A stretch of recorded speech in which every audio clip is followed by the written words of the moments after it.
ଚାନ୍ଦା ମାଗିବାରୁ ଯୁକ୍ତିତର୍କରୁ ଗଣ୍ଡଗୋଳରୁ ସଂଘବଦ୍ଧ ଆକ୍ରମଣର 3 ଦିନ ପରେ ଜଣେ ମୃତ ପରିବାର ପକ୍ଷରୁ ଥାନାରେ ଅଭିଯୋଗ ପରେ ଜଗତସିଂହପୁର ପୁଲିସ ଉଠାଇ ଆଣିଲା 2 ଅଭିଯୁକ୍ତଙ୍କୁ ଥାନାରେ ଅଟକ ରଖି କଲା ପଚରାଉଚରା। ଅନ୍ୟପଟେ ଅନ୍ୟ ଦୁର୍ବୃତ୍ତ ଗିରଫ ଦାବିରେ ଶବରକ୍ଷୀ ଗ୍ରାମବାସୀଙ୍କ ରାସ୍ତାରେ ଟାର୍ଚ ଜାଳି ବିକ୍ଷୋଭ ସହିତ ପୂର୍ବତନ ଜିଲ୍ଲା ସଭାପତି ଓ ବର୍ତ୍ତମାନ ଜିଲ୍ଲା ସଭାପତିଙ୍କ ପୋଷ୍ଟର ବ୍ୟାନର ପୋଡ଼ିଦେଲେ ସ୍ଥାନୀୟ ଲୋକମାନେ।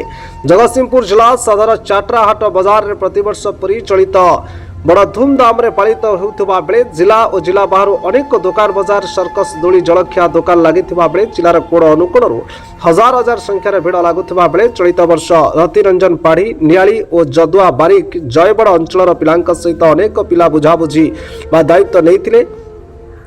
ଚାଟ୍ରା ଗ୍ରାମର ବାସୁଦେବ ଦାସ ମକରମେଳାରେ ପ୍ରତ୍ୟେକ ଦୋକାନରେ 5-10 ଟଙ୍କା ମାଗାମାଗି କରୁଥିବା ବେଳେ ରତିରଞ୍ଜନ ପାଢ଼ୀ ଓ ଯଦୁଆ ବାରିକଙ୍କ ସହିତ କଥା କଟାକଟିକୁ ଯୁକ୍ତିତର୍କରୁ ପାଟିତୁଣ୍ଡ ହୋଇଥିବା ବେଳେ ବାସୁଦେବ ଦାସଙ୍କୁ ସଂଘବଦ୍ଧ ଆକ୍ରମଣ କରିଥିଲେ ଏବଂ ମକରମେଳାରୁ ବାହାରକୁ ବିଦା କରିଦେଇଥିଲେ। ପରେ ବାସୁଦେବ ଦାସ ବିଳମ୍ବିତ ରାତି ପର୍ଯ୍ୟନ୍ତ ଘରକୁ ନ ଯିବାରୁ ଘରେ ଖୋଜାଖୋଜି ପରେ ହାଟପୋଲ ନିକଟରେ ରକ୍ତ ଝୁଡ଼ୁବୁଡ଼ୁ ଅବସ୍ଥାରେ ପାଇ ଜଗତସିଂହପୁର ଜିଲ୍ଲା ମୁଖ୍ୟ ଚିକିତ୍ସାଳୟରେ ଚିକିତ୍ସିତ ପରେ ଘରକୁ ନେଇ ଆସିଥିଲେ।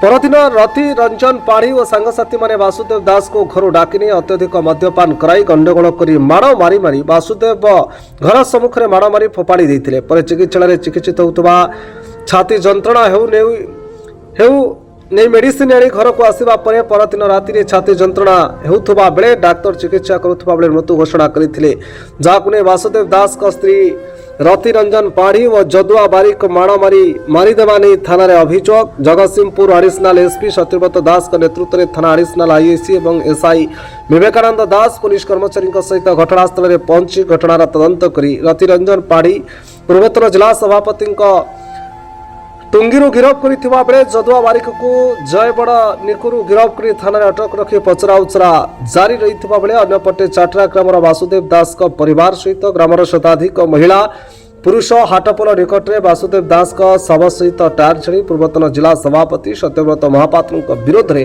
ସ୍ଲୋଗାନ ଦେଇ ବିକ୍ଷୋଭ ପ୍ରଦର୍ଶନ କରିଥିଲେ। ପରେ ସତ୍ୟବ୍ରତ ମହାପାତ୍ର ଏବଂ ଜିଲ୍ଲା ସଭାପତି ପ୍ରତାପ ମିଶ୍ର ଏବଂ ମ୍ୟୁନିସିପାଲିଟି ଉପାଧ୍ୟକ୍ଷ ରାଜେନ୍ଦ୍ର କୁମାର ବିଶ୍ୱଙ୍କ ନୂତନ ବର୍ଷର ପୋଷ୍ଟର ବ୍ୟାନର ଚିରି ଜାଳିଦେଲେ। ସମସ୍ତଙ୍କର ଗୋଟିଏ ଜିଦ୍, ହାଟ ଦାୟିତ୍ୱରେ କାହିଁକି ରଖିଥିଲେ? ଏଠି ପ୍ରଶ୍ନ ଉଠେ, ଯଦି ଚାନ୍ଦା ଆଦାୟ କରି କୌଣସି ଅଘଟଣ ବାସୁଦେବ ଘଟାଇଥିଲା, ପୁଲିସକୁ ଜିମା ନ ଦେଇ ଆଇନକୁ ହାତକୁ କିଭଳି ନେଲେ, କାହା ନିର୍ଦ୍ଦେଶରେ ଏଭଳି କଲେ, ଯାହା ସାଧାରଣରେ ଏକ ବିରାଟ ପ୍ରଶ୍ନବାଚୀ ସୃଷ୍ଟି କରିଛି। ଅନ୍ୟପକ୍ଷରେ ଜଗତସିଂହପୁର ଜିଲ୍ଲା ପୁଲିସ ଦୀର୍ଘ ସମୟ ଧରି ଶବକୁ ରଖି ନ୍ୟାୟ ଆଶାରେ ରାସ୍ତା ଅବରୋଧ କରି ଆନ୍ଦୋଳନ କରୁଥିବା ଲୋକଙ୍କ ଉପରେ ଆକ୍ରମଣ କରାଯିବା ସହିତ 5 ଜଣଙ୍କୁ ଉଠାଇ ନେଲେ ଏବଂ ଦୀର୍ଘ ସମୟ ପର୍ଯ୍ୟନ୍ତ ଲୋକମାନଙ୍କୁ ବୁଝାସୁଝା କରିବା ପରେ ଶବ ଘଟଣାସ୍ଥଳରୁ ପରିବାର ଲୋକେ ଉଠାଇଥିଲେ। ତେବେ ଏଠି ଦେଖିବାର ଅଛି ଜଗତସିଂହପୁର ଜିଲ୍ଲା ପୁଲିସ ଏଭଳି ମାମଲାକୁ କି ପ୍ରକାର ରୂପ ନେଉଛି। ଜଗତସିଂହପୁର ଜିଲ୍ଲାରୁ ସଂଗ୍ରାମ କିଶୋର ପଟ୍ଟନାୟକଙ୍କ ରିପୋର୍ଟ, ତୋଫାନ ଏଣ୍ଟରଟେନମେଣ୍ଟ ନ୍ୟୁଜ।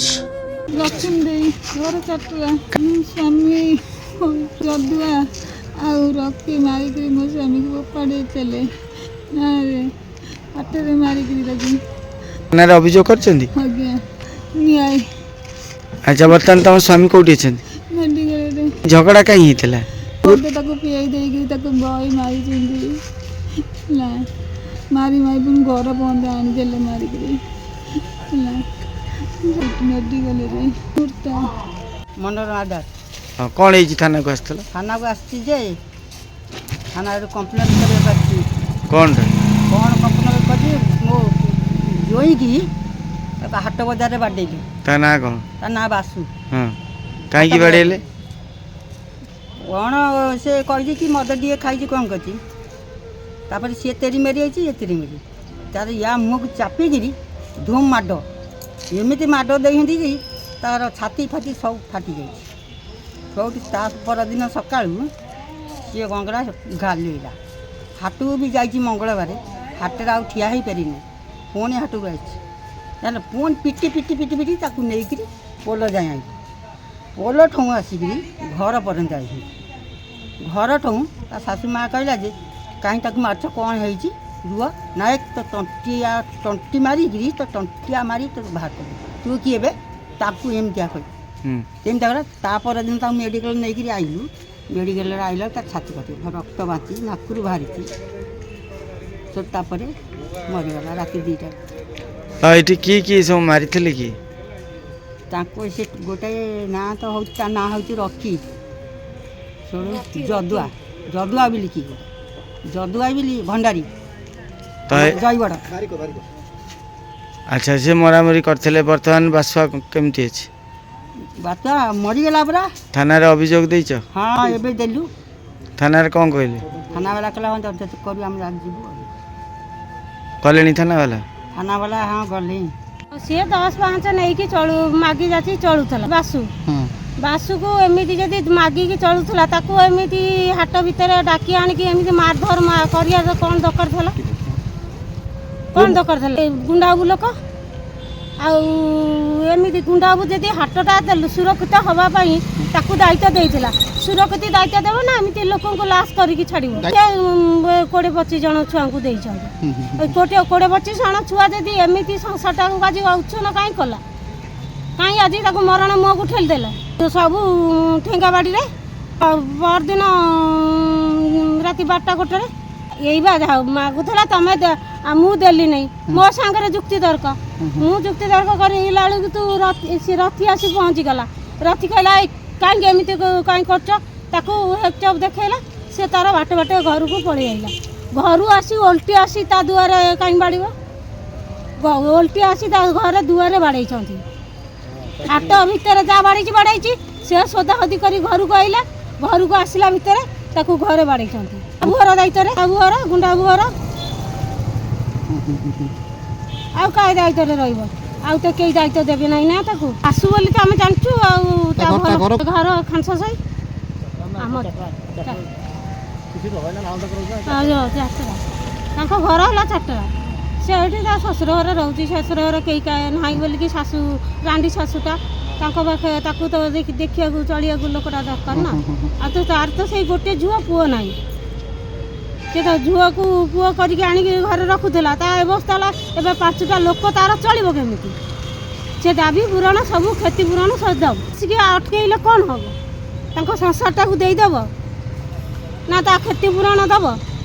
ଯଦି ସତ୍ୟବ୍ରତ ମହାପାତ୍ର ମାନେ ସବୁ ଦାୟିତ୍ୱ ନେଉଛନ୍ତି, ହାଟର ତ ତାଙ୍କର, ସିଏ ତାର ଦାୟିତ୍ୱ ନେଉଛି। ଯଦି ଛୁଆମାନଙ୍କୁ ପଠେଇଲେ ଏମିତି ଲୋକଙ୍କୁ ମାନେ କେଉଁଠି ଝାମଲା କଲା ତାକୁ ନ୍ୟାୟ ଦେବା ପାଇଁକି ଏଇକି ଅନ୍ୟାୟ କରିକି ଛାଡ଼ି ରଖିଦେଲା ନା କ'ଣ? ଅନ୍ୟାୟ କଲା ତାଙ୍କର। ଏବେ ବାବୁ କାହିଁ ପଚରା ଉଚରା ହେବନି? ବାବୁ ସବୁ କଥା ପଚରା ଉଚରା ହେବ। ବାବୁ ବି ଯାହା ସବୁ ଟଣା ହେଇକି ଯିବ। ତାକୁ ଘର ପାଖରେ ଯେତେବେଳେ ଲୋକ ପଚାରିଲେ, 5 ଜଣ ଘେରି ହେଇକି ପଚାରିଲେ ଯେ ତମକୁ କିଏ, ତମେ କାହିଁ ଏତେ ଝାମଲା କରୁଛ ନା ଆମକୁ ଗୁଣ୍ଡାକୁ ପଠେଇଛି। ମୋ ନାଁ ପ୍ରଶାନ୍ତ କୁମାର ଦାସ।